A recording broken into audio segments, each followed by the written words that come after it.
오늘은 누가복음 5장 1절에서 7절까지의 말씀으로 우리 제목을 한번 다 같이 읽어볼까요? 시작. 그물을 채워주시는 주님이라는 제목으로 함께 은혜를 나누도록 하겠습니다. 2022년에 한 청년 재단에서 청년 5,425명을 대상으로 설문조사를 했는데요. 그중 응답자 중에 91%인 청년 4,963명이 어떤 감정을 느끼고 늘 살아가느냐? 불안한 감정을 늘 느끼고 살아간다라고 대답을 했어요. 그러니까 청년의 90% 이상이 늘 불안함을 가지고 살아간다.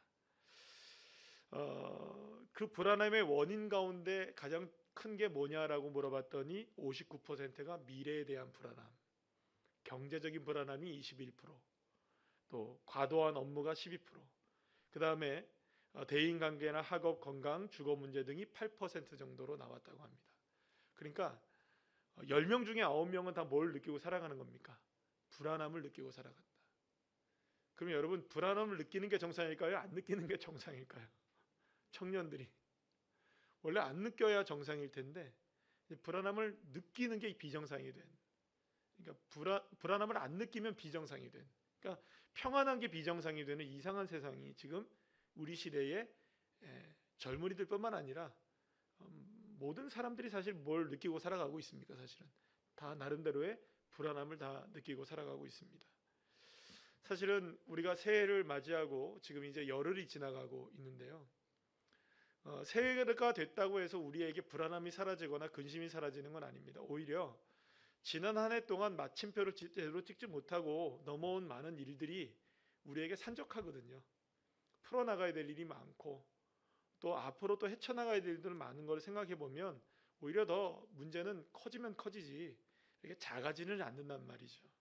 그렇기 때문에 사실은 부담감은 우리에게 더 커지게 느껴질 수 있을 것입니다. 수많은 셀럽들이 이렇게 저렇게 살아가라라고 얘기를 합니다. 또 많은 전문가들이 이렇게 하면 된다라고 얘기를 해요. 그리고 또 주변에 있는 지인들과 가족들이 이렇게 하면 된다고 얘기를 합니다. 그런데 여러분들, 그런 얘기를 이렇게 들어보면 그때는 그렇구나라는 생각이 듭니까, 안 듭니까? 맞아, 그렇게 생각이 들다가도 오히려 그것이 나의 삶을 옥죄어 오는 때가 있어요. 정말 그렇게 살아야 되는 건가? 그렇게 살면 되는 건가? 정말 그렇게 하면 그럴 수 있는 건가? 여러 생각들이 됩니다. 많은 사람들이 얘기하기를 긍정적인 마인드를 가지면 된다고 얘기하지만 사실 여러분, 긍정적인 마인드를 가진다고 해서라도 그게 해결되는 건 아니죠.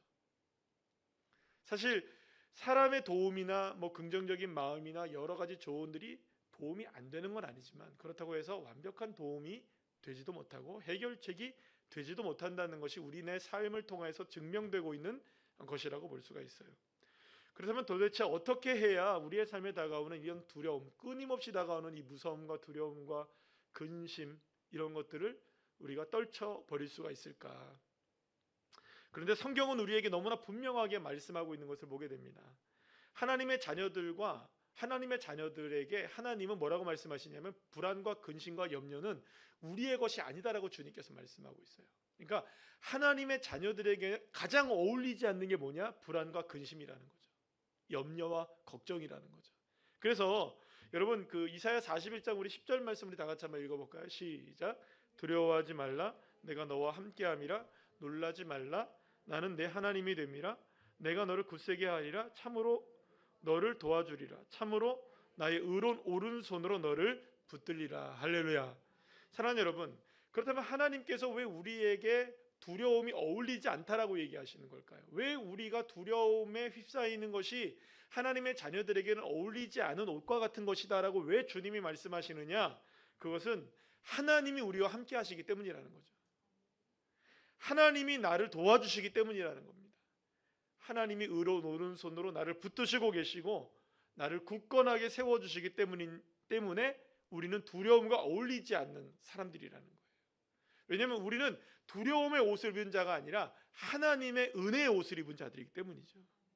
그렇습니다.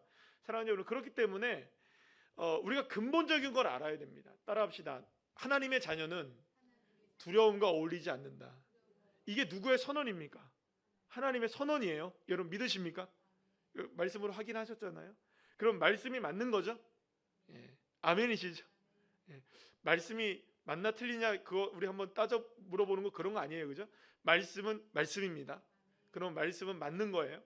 그러면 여러분 우리가 말씀이 정말 진리의 말씀이라고 믿는다면 우리가 소리를 지르고 누군가와 대화를 나누고 무언가와 여러분들 우리가 상담을 하고 뭔가 어떤 긍정적인 마음을 가지고 어떤 사람들의 조언을 받는다고 해서 두려움이 해결되는 게 아닌 거예요. 다른 옷을 입어야 되는 거예요. 전혀 다른 옷을. 그러니까 우리가 생각하는 그 옷을 입거나 다른 방법을 쓰는 것이 아니라 하나님이 하시는 방법의 옷을 입어야만 두려움과는 관계없는 인생을 살아갈 수 있게 되는 것이죠. 그래서 우리가 입어야 되는 옷이 뭐냐? 하나님이 나와 함께 하신다. 할렐루야. 하나님이 나와 함께 하신다. 이 땅에 내가 살아가는 삶에 있어서도 오직 주 예수 그리스도께서 나와 함께 하시고 계시고 내 삶을 옷 입게 하시는 분이 여호와 하나님이시고 나와 함께 하시는 분이 주님이시라는 사실을 믿는 것, 이것이 나의 삶의 두려움을 몰아내게 하는, 아니 두려움이 근처에도 못 오게 하는, 그러니까 두려움이 없는 건 아닙니다. 두려움은 있을 수 있습니다. 그러나 그 두려움에 휩싸이진 않는 거죠. 휩싸이진 않는 거예요. 여러분 오늘 본문 말씀을 통해서 우리가 이런 사실은 이 두려움과 불확실한 시대, 돌아서면 두려운 일이 우리에게 다가오는 이런 시대 속에서 살아가고 있는 삶 속에서 어떻게 하면 우리가 당당하게 살아갈 수 있는가? 어떻게 하면 우리가 담대하게 이기며 살아갈 수 있는가? 너무나 잘 아는 말씀이잖아요. 우리가 이 말씀, 여러분 이 말씀 모르시는 분들 계세요? 오늘 이 밤에 나오시는 분들 중에 아시죠? 베드로가 예수님 만난 장면 아니에요. 명장면이죠.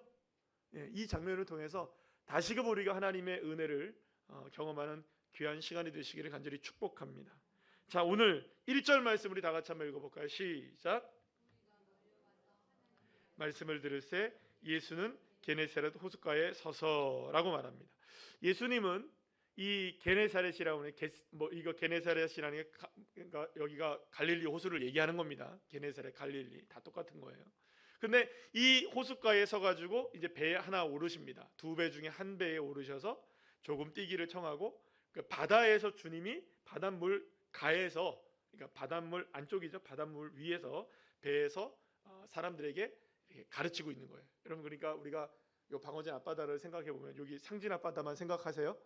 거기에 예수님이 물에 배를 잠깐 띄워놓고 바닷가에 사람들이 와 몰려 있겠죠, 그죠? 그리고 예수님이 거기서 말씀을 전하시는 상황인 거예요. 무슨 그림이 그려지시죠?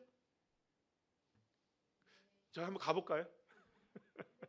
밑에 한번 내려가서 제가 그렇게 설교를 한번 그것도 괜찮겠다, 그죠? 한번.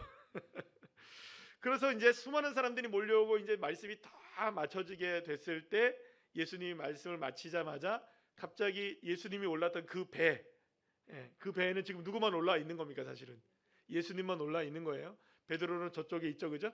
그런데 갑자기 예수님이 베드로에게 뭐라고 말씀하십니까?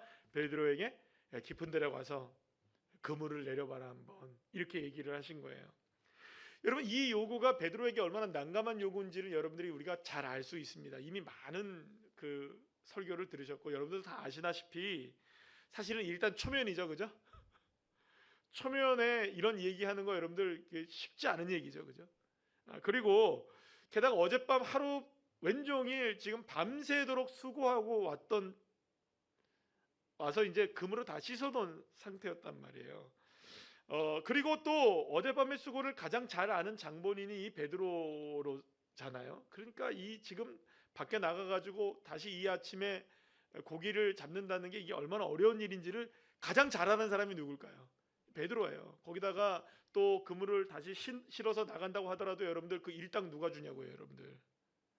한 마리도 못 잡고 왔는데 그 돈은 어디서 나오냐고요. 또 여러 가지로 여러분 계산해보고 생각해보면 여러분 이게 굉장히 무모한 일이라는 거예요. 아침에 다시금 배를 띄워서 나간다는 것 자체가 이게 굉장히 무모한 일일 수 있습니다. 여러분 설령 배를 띄워서 깊은 데로 가서 그물을 내린다 할지라도 여러분 그게 잡힐 수 있을지, 이거는 여러분 누가 제일 잘하는 거예요 지금. 베드로가 제일 잘 알고 있잖아요. 그러니까 어떻게 보면 배 위에서 예수님이 이 배에 다시 너가 올라와서 그물을 다시 내리러 나가라라고 얘기하는 이 예수님이 마치 주인처럼 얘기하시지만 이 배의 주인은 누구예요 지금? 예수님이에요? 베드로예요? 함부로 예수님이 그렇게 얘기하면 여러분들 짜증나죠? 아유, 여러분 믿음 좋으셔서 이런 불경건한 말에 아멘을 안 하시는 거예요, 그죠? 그러니까 여러분들 같으면 어떻게 하셔야 되겠어요? 예. 여러분들 같으면 어떻게 하시겠어요? 제가 지난번에 이제 저희 작은 형님이 오셔가지고 차를 한번 모시다가 제가 몰았어요 이렇게. 좀 주무세요 했더니 안 주무시더라고요. 왜 그럴까요, 여러분들? 예. 제가 운전을 잘 못해서 그래요, 그죠? 남한테 맡기면 어때요? 예, 약간 불안한 거예요, 다. 눈은 감지만 이렇게 살짝 눈은 뜨는 거죠, 그죠? 불안한 거죠. 내 배인데 누가 감히 그죠? 이 배를 다시 뭐 가라 마라 할 처지가 아니잖아요. 여러분들 베드로도 가오가 있지, 그죠? 지금 여기 그 갈릴리 바다에서 오랫동안 수십 년 동안 물고기 잡으면서 어부로서 살아왔더니 가오가 있는데 지금 갑자기 목수가 나타나서 뭐 하는 겁니까 지금? 물고기 잡아봐라 이렇게 얘기하면 여러분 그거에 아이고 감사합니다 하고 나가야 됩니까? 어떻게 보면 이런 지하에 딱 거절하고 되겠습니다 마 말씀 잘 들었습니다 하면서 그냥 가시라 하면 돼요. 그런데 여러분 베드로가 사실은 우리가 인생을 생각해 보면 그게 이제 맞는 모습일 수 있지만 베드로가 상당히 뜻밖의 결정을 내리게 되죠. 5절 말씀 우리 다 같이 한번 읽어볼까요? 시작. 시몬이 대답하여 이르되 선생님 우리들이 밤이 새도록 수고하였으되 잡은 것이 없지만은 말씀에 의지하여 내가 그물을 내리리이다 하고. 아멘. 베드로가 이렇게 뜻밖의 결정을 했던 단 한 가지 이유는 베드로 스스로가 얘기합니다. 말씀 때문이라고 얘기해요. 그러니까 다른 어떤 조건과 제약과 어려움도 있었고 뭐 마음에 예를 들어서 뭐 부담감도 있었고 또 자존심도 상하는 게 있었고 여러 가지 모습들이 다 있다 할지라도 이 지금 배 위에서 얘기하시는 그 예수님의 말씀을 지금까지 쭉 들어왔던 베드로가 생각했을 때 저분의 말씀이라면 들을 가치가 있다라는 판단을 내린 거죠. 그리고 내가 밤이 맞도록 수고한 여러 가지의 모습들과 지금 이 그물을 다 씻어놓고 다시 나가는 것이 얼마나 어려운지에 대한 이야기를 베드로가 합니까 안 합니까? 해요. 분명히 예수님에게 합니다.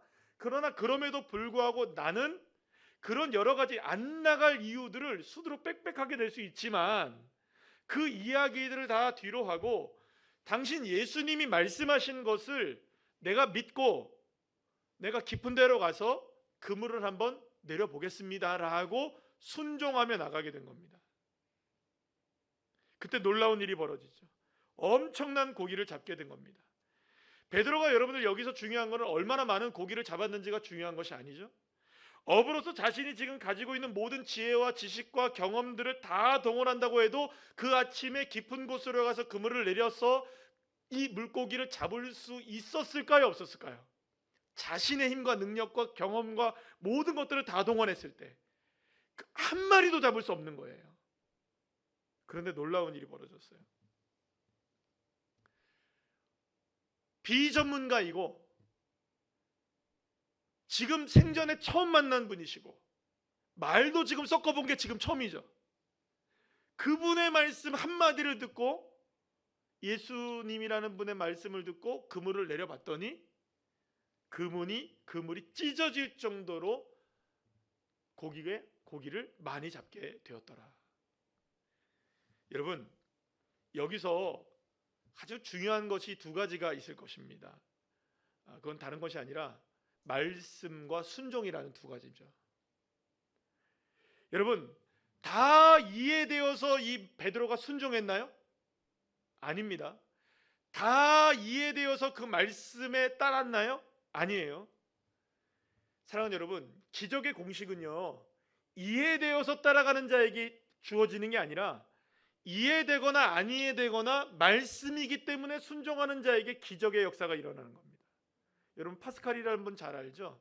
이분이 이런 얘기를 합니다. 우리 다 같이 한번 읽어볼까요? 시작. 하나님은 철학자의 하나님도 과학자의 하나님도 아니다. 성경에서 가르치시는 하나님의 말씀을 믿는 자의 하나님이시다. 신앙은 인간의 이성을 십자가에 못 박는 것이다. 아멘이 나오시죠? 사랑하는 여러분, 하나님은 어떤 자의 하나님이시냐? 하나님의 말씀을 믿는 자의 하나님이십니다. 하나님의 말씀을 믿는 자의 하나님. 나의 자아와 나의 이 모든 이성과 생각과 경험을 예수의 십자가에 못 박은 자의 하나님이시라는 거죠. 목회데이터 연구소에서 그 청년들, 기독 청년들을 대상으로 해서 그 의식을 조사한 것 중에 기독 청년의 40%가 어떤 대답을 했냐면 성경의 말씀을 지키며 살면 이 세상에서 성공할 수 없다라고 대답했어요. 그러니까 기독교인 청년들의 40%가 말씀대로 살아도 이 세상에 성공하기는 어렵다 이렇게 대답했어요. 여러분 어떻게 생각하세요? 이 질문 자체가 조금 잘못된 질문이기도 하다고 저는 생각이 들어요. 왜냐하면 성공의 개념을 무엇으로 정하고 있느냐에 대한 문제이기도 합니다. 그죠? 그러니까 결국에는 기독 청년, 그러니까 예수를 믿는 청년들조차도 예수님의 말씀, 하나님의 말씀을 따르는 것으로 인하여서 성공하기는 어렵다라는 생각을 가지고 있다는 것은 10명 중에 4명이요. 우리 교회로 치면 10명 중에 4명이 그런 거예요. 그죠? 그러니까 여러분 이런 겁니다. 결국에는 하나님의 말씀이 삶의 기준이 되지 못하고 있는 것도 그렇지만 이런 생각을 하고 있는 거라고 생각이 들어요. 인생의 성공과 하나님의 말씀은 별개다. 이렇게 생각하는 거죠. 내 삶과 하나님의 말씀은 그냥 별개다라고 생각하는 거죠. 인생의 성공, 실패 이런 것들에 있어서 하나님의 말씀이 차지하는 없다라는 겁니다. 그럼 여러분 하나님의 말씀은 그들에게 어떤 의미이며 존재일까요? 도대체 어떤 것이 성공인지 사실은 그것조차도 우리가 불분명한 거죠. 인생의 성공이 뭘까요, 여러분들? 청년들에게 물으면 인생의 성공이 뭐라고 생각해야 여러분들 말씀을 지키면 이 사회에서 성공할 수 없다라는 대답이 나올 수 있을까요? 저는 그게 궁금해요. 오히려 궁금해요. 그게 도대체 청년들은 세상의 성공을 뭐라고 생각하고 있을까? 연봉 1억? 현금 10억 갖는 거? BMW 벤츠 자동차 몰고 다니는 거? 이게 여러분들 청년들의 성공의 기준일까요? 뭐가 성공의 기준일까요, 여러분들? 그러려면 하나님의 말씀을 따라봐야 별 소용이 없다는 거죠. 저는 이 데이터를 보면서 심각했어요, 조금. 이거 기독 청년들 자체가 가지고 있는 생각 자체가 좀 심각하구나. 성공의 기준 자체가 잘못되어 있고 설령 그런 성공의 기준을 갖고 있다 할지라도 말씀이 거기에 아무런 작용을 하지 못한다라는 것 자체도 충격적인 거예요. 자, 어쨌든 간에 중요한 건 뭐냐 하면 그러니 여러분 청년들은 세상 사람들은 세상 사람들을 얘기할 것도 없고 기독 청년들만 봐도 기독 청년들만의 문제겠어요, 이게? 우리 그리스도인들 안에서도 봐도 사실은 조그만 어려움이 다가오고 고난이 다가오고 힘겨운 일이 다가오면 가장 쉽게 포기하는 게 뭐가 되는 거예요? 그러니까 하나님 말씀에 순종하는 사람은 포기해버리는. 오히려 무엇에 대해서 성공 갈망이 일어나는 겁니까? 세상의 방법들을 쫓아가는 세상 갈망이 일어나게 되는 거죠. 왜요? 하나님의 말씀은 세상의 성공의 기준에 부합하지 않는다고 스스로가 생각하고 있으니까요. 여러분 어떠십니까? 여러분 어떻게 생각하세요? 세상의 성공의 기준에 그래도 하나님의 말씀을 따라가면 성공 기준에 맞습니까? 아니면 그거 아닙니까? 우리 스스로에게 질문하며 대답을 해볼 수 있으셔야겠죠. 그래요, 여러분. 중요한 것이 바로 이거라고 생각합니다. 어쨌든 그럼에도 불구하고 하나님이 살아계시고 하나님은 전능하신 하나님이라는 사실을 믿는 자에게 하나님은 역사하신다는 겁니다. 뭐 좀 이렇게 차포 다 떼서 얘기하면 그러거나 말거나 성공의 기준을 뭐로 두거나 어떻게 두거나 하나님의 말씀을 어떻게 생각하거나 이렇게 생각하거나 상관없이 하나님은 어떤 자의 하나님이시냐? 하나님의 말씀을 믿고 순종하는 자의 하나님이시라는 거예요. 여러분, 그 하나님이 나의 하나님이십니다. 우리의 하나님이십니다. 그러니까 하나님을 어떻게 바라보느냐의 문제에 따라서 결국은 하나님은 그의 하나님이 되어주시기도 하시는 거죠. 그러나 지금처럼 성경 말씀 지키면 이 세상에서 성공할 수 없을 것 같은데요? 라는 자의 하나님은 애초부터 아닐지도 몰라요, 여러분들. 그죠? 그러면 어떻게 그런 자들의 하나님이 되어주시겠습니까? 하나님이 믿는 자의 하나님이 되어주시기도 바쁘실 텐데, 물론 거기에 능력이 바쁘시고 안 바쁘시고는 우리의 영역이 아니니까. 사랑하는 여러분, 하나님이 정확하신 하나님이십니다. 우리의 마음을 다 알아보시는 하나님이십니다. 우리의 심장이 어떻게 뛰고 있는지 제일 잘 아시는 분이 누구이실까요? 하나님이십니다. 아멘이시죠? 여러분, 아나니와 삽비라 주님 앞에 충성한 자 맞습니까? 안 맞습니까? 외형적으로 볼 때 맞죠? 자신의 재산을 드렸잖아요. 근데 하나님은 자신의 재산을 드린 걸 본 것이 아니라 하나님을 믿느냐 안 믿느냐를 본 거죠.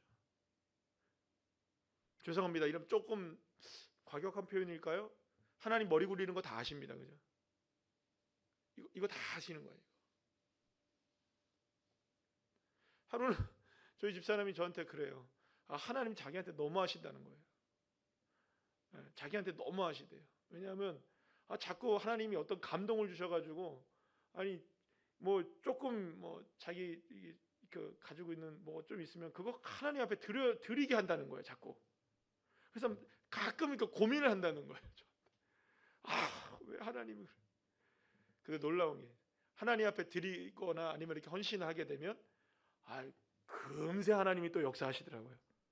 그냥 또 그 맛을 아니까 또 안 할 수도 없고 고민은 되어지고 우리에게 그런 일들이 있는 거예요, 여러분들. 늘 고민되어지는 있는 거예요. 요게 전부를 드리는 게 나을까? 반만 드리는 게 나을까?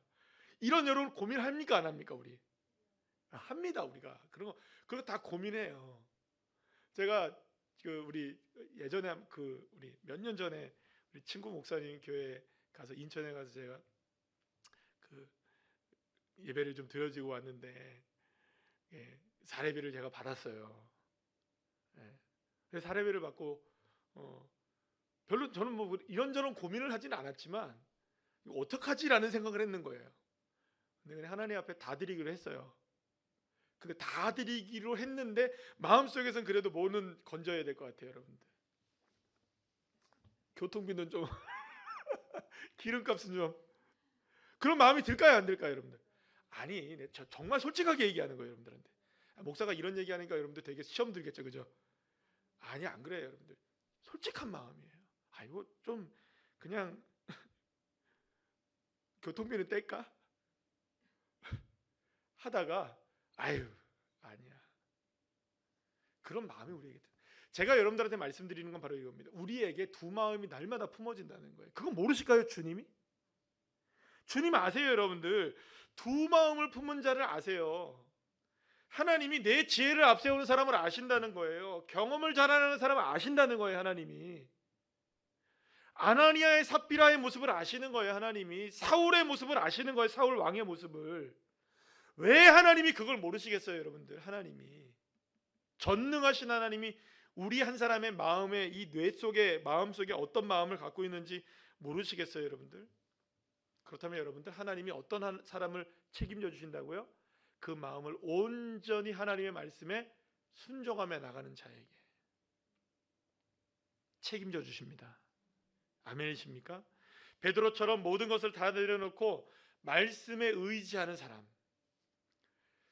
잡은 것도 없고 또 다시 잡으러 나간다는 것도 무모한 일이지만 주님 말씀이라면 내가 순종하겠습니다.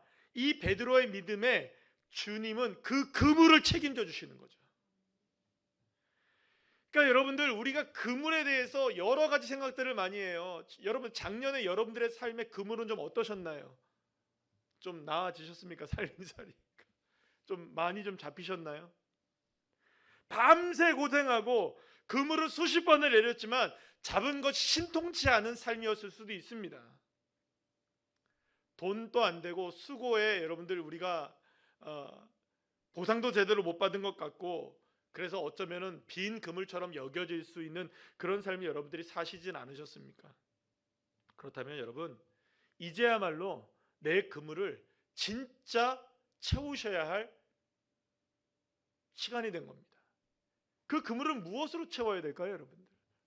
여러분, 고기로 채워야겠죠, 그죠? 그러나 그물을 먼저 고기로 채우기 전에 그 그물의 주권이 누구에게 있는지를 기억하셔야 됩니다. 누가 내리게 하시느냐? 어제는 누가 내렸습니까? 누가 내리게 했습니까? 내 의지가 내리게 한 거죠. 그러니까 오늘 아침에는 누가 내리게 하신 겁니까? 주님이 내리게 하신 겁니다. 완전 달라요. 그물의 주권이 바꿔진 겁니다. 어제의 그물은 내 그물이지만 오늘의 그물은 주님의 그물이신 거예요. 그때 주님이 역사하시는 것이죠. 사랑하는 여러분, 무모할 수도 있습니다. 도무지 믿어지지 않을 수도 있습니다.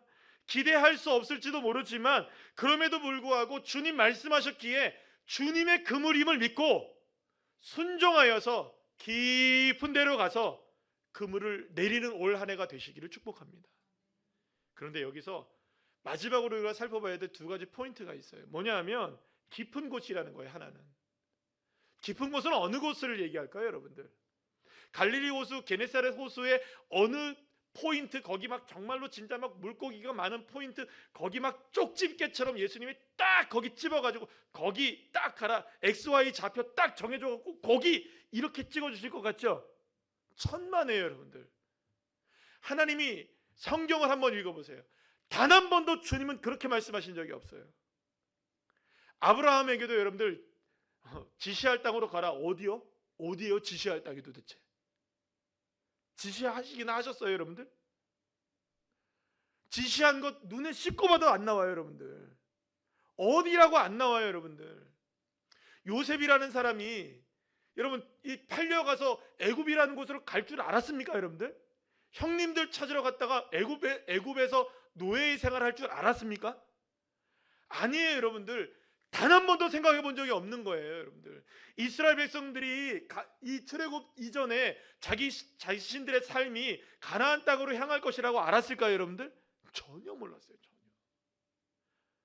성경에 보면요, 그 어떤 사람들도 하나님이 콕 집어 거기 딱 거기 여기 말고 여기, 우리 권사님 거기 말고 여기 앉으셔야지 복 받아요. 권사님 그 말고 한 자리 앞으로 오셔야 복 받아요. 이렇게 얘기하는 게 아니에요, 여러분들. 이 깊은 곳이라는 건요, 다른 의미가 있는 거예요. 장소와 자리를 얘기하는 것이 아니고 방법을 얘기하는 것이 아니라, 어쩌면 저는 그렇게 생각해요. 믿음의 깊이를 얘기해요. 얼마나 깊이 믿고 있는가, 얼마나 흔들리지 않을 만큼 깊이 주님을 의지하고 있는가, 얼마나 깊이 그 그물을 내릴 수 있을 것인가.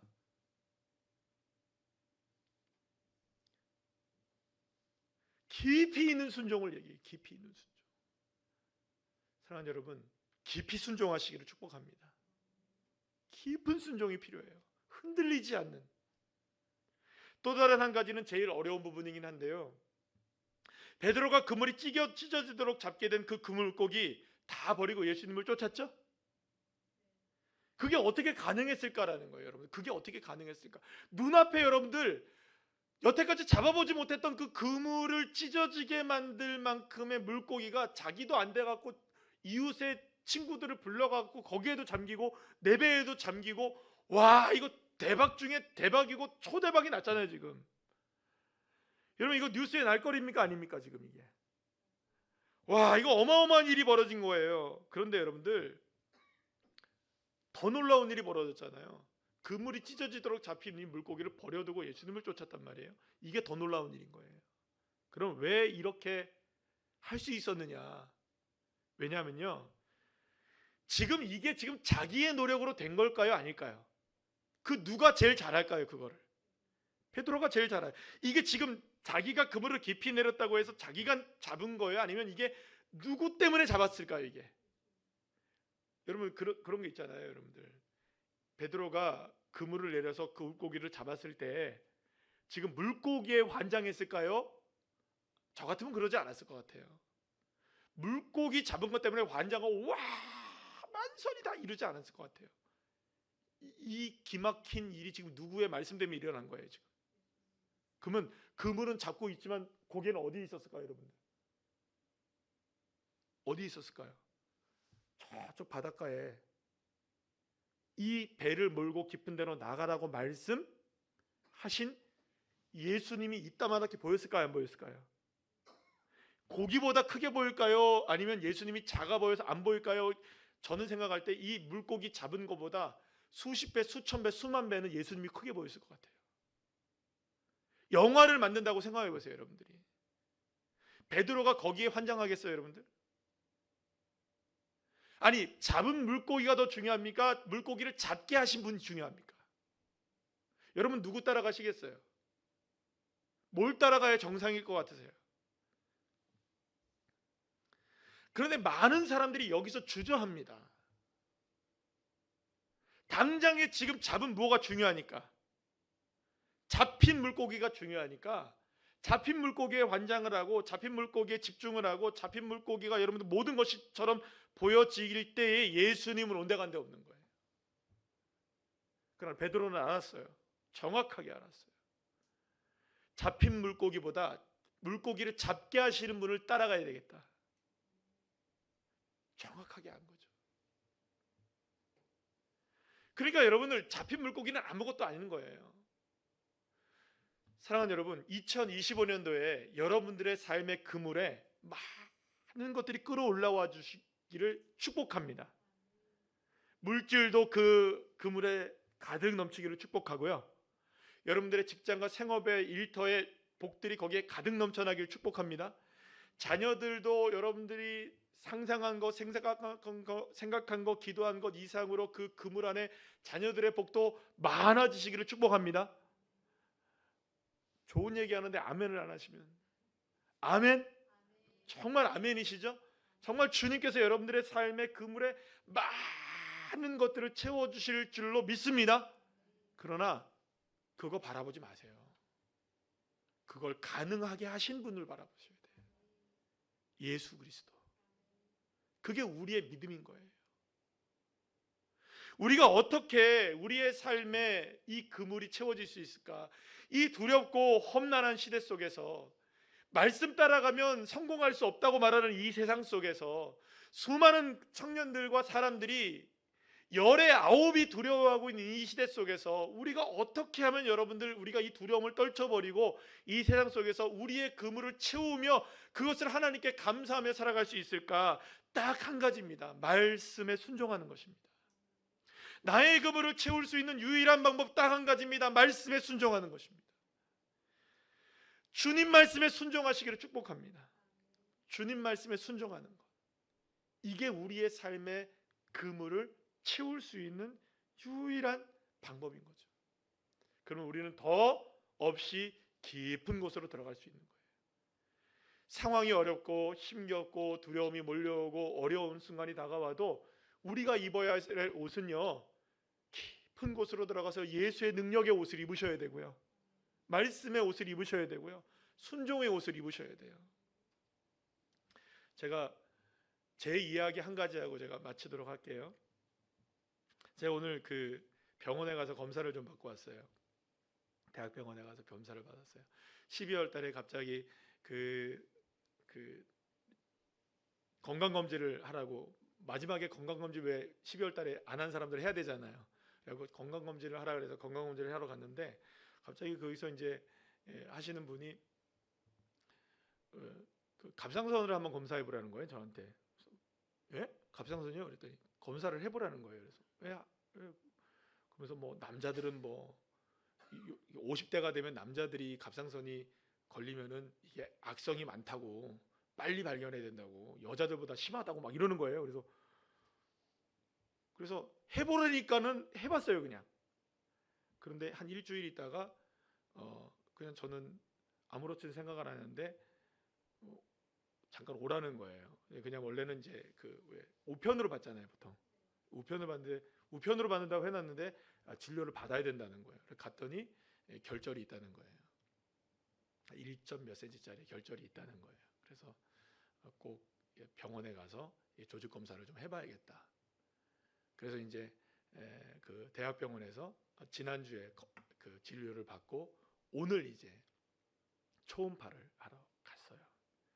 초음파를 해서 이제 그 시침을 해가지고 조직 검사를 해야 된다 해서 이제 그래서 다음 주에 이제 그 검사 결과가 나와야 금요일 날에 검사 결과를 또 보러 가야 되는. 그래서 오늘 제가 병원에 갔어요. 이게 사람이라는 게 참 희한합니다, 그죠? 괜찮았거든요. 근데 갑자기 뭐가 있다고 생각하니까 여러 가지 생각이 들까요, 안 들까요, 여러분들? 들죠. 왜 안 들겠어요? 뭐 갑자기 이게 막 하나도 안 만져지는데 갑자기 만져지는 것 같고 막. 게다가 제가 뭐 이렇게 읽어보니까 요즘 계속 제가 한 2-3달 정도 지금 목이 쉬어 있어요. 이렇게 계속 쉬어 있고. 감기는 아니에요, 여러분들. 저 전화 받으시고 말씀하시는 분들 다 감기 걸렸냐면 감기는 아닌데. 이게 보니까는 이게 뭐 여기 결절이 뭐 어디 성대를 누르면 뭐 목이 쉬게 느껴질 수도 있다. 이런 그건가 괜히 그렇기도 하고. 근데 기도를 하면서 그런 생각이 들었어요. 하나님, 뭐 감사합니다. 주님 안에 평안을 누립니다. 그래서 저는 오늘 검사로 가는데도 진짜 정말 제가 감사한 것 중에 하나는 정말 요만큼도 두렵지 않았어요. 요만큼도. 저희 집사람이 저한테 툭 거든 마지막에 이제 다 나와서 이제 안 괜찮았었어 물어보더라고요. 괜찮았어. 근데 그 목이 쉰다니까 사람이 그런 마음은 들긴 했지만 정말 평안했어요. 아무런 마음도 없어요. 그러니까 정말 주님께 감사했어요. 뭐 주신 것도 주님이시고 취하시는 것도 주님이시고 주님이 하시는 일이시니까 다 하나님의 뜻 가운데 있는 거니까 뭐 만약 주셨다면 뭐 감사한 일일 수 있고 또 발견하게 하신 것도 감사한 일이실 수 있고. 그러더니 우리 이제 오늘 초음파를 쭉 하는데 초음파 하시는 선생님이 아주 베테랑이신 것 같더라고요. 나이가 많으신 남자 선생님이신데 쭉 하시더니 그러면서 자꾸 하니까 약간 그래요. 하면서 막 이렇게 띡띡 막 하더니 이렇게 쭉 하더만 쌤은 괜찮습니다. 한 1년 6개월에서 1년 후쯤에 그냥 추적 관찰만 하시면 되겠고 이거 모양이 아주 괜찮아서 뭐 걱정 안 하셔도 되겠습니다. 가세요. 시침을 안 했어요. 그러면서 이렇게 해서 나오니까 거기 있는 간호사분이 앞에 있던 분이 저한테 뭐라 그러냐면 축하합니다 그러더라고요. 저한테 축하합니다 그러시더라고요. 왜냐하면 이게 괜찮다고 얘기를 하니까 축하합니다 그러시는 거예요. 그래서 제가 나보고 축하한데 뭐 이렇게 그렇대. 그래서 뭐 다음 주 금요일 날 가서 정확하게 이제 검진을 다시 한번 검사 결과를 봐야 되겠지만 일단은 괜찮답니다. 할렐루야. 그래서 제가 말씀드리는 건 이겁니다. 우리를 두려워하게 하는 일들은 굉장히 많아요. 근데 그 두려움에 휩싸인다고 해서 내 삶이 변화되진 않아요. 그러나 주님의 평안을 누릴 수 있다면, 여러분 생각해 보세요. 제가 만약에 오늘의 이 결과가 나왔다면, 결과는 주님이 하신 일이라고 봅시다. 근데 그 전까지 제가 막 이 목신계 이것 때문에 분명해 막 이러고 제가 막 살고 한 일주일 동안 2주 동안 보험이라도 들어놓을 걸. 이러면서 막 제가 아니 진짜로 뭐 유서를 써놓을까? 아니 별의별 생각이 다 들은다고 생각해보세요 여러분들. 만약에 근데 제가 한 2, 3주 동안에 그런 시간들을 보내놓고 오늘 이 시간에 와 괜찮았대 하면서 축하합니다 이 이야기 들으면 여러분 할렐루야라고 말하는 게 맞을까요? 하나님 앞에 얼마나 죄송해야 될까요? 어떻게 생각하세요 여러분들? 감사하다고 얘기해야 될까요? 하나님께 불경했던 시간들을 용서해 달라고 얘기해야 될까요? 여러분들 한번 생각해 보세요. 두려움이 몰려오는 순간에 하나님께서 우리에게 말씀하신 말씀이 미래의 희망을 주신다고 말씀하시고, 두려워 말라 내가 너와 함께함이라, 놀라지 말라 내가 너를 도와주리라, 참으로 너를 도와주리라, 나의 의로운 손으로 너를 붙들어 줄 것이다 말씀하신 주님이 나의 하나님이시라고 믿는다면 두려움 속에서도 말씀에 순종하여 내 금을 채우실 것을 믿고 나가면, 아버지 하나님이 나의 하나님이심이 분명하다면 고통은 있을 수 있고 아픔이 있을 수 있고 힘들어질 수도 있고 어려운 일들이 있을 수는 있어도 그 모든 일들을 통해 영광 받으시는 분이 하나님이시라면 그거 한 가지로도 우리가 감사할 수 있지 않을까요? 사랑하는 여러분, 깊이 순종하세요. 깊이 믿으세요. 그저 그냥 얕은 물에 파도만 살짝 밀려와도 아이고 쓰러졌다 이러지 마시고요. 그 어떤 파도가 몰려와도 깊이 뿌리 박은 나무가 되셔서 흔들리지 않고 주님을 온전히 의지하며 바라보며 승리할 수 있는 그런 믿음의 자녀, 그 자녀가 된다면 올 한 해 여러분들의 삶의 금을 주님 채워주십니다. 주님 역사해 주십니다. 이 믿음을 가지시고 오늘 이 밤에 우리가 간절한 마음을 가지고 믿음을 가지고 기도하며 나갈 때 귀한 은혜를 누리시는 우리 종들 되시기를 간절히 축복합니다.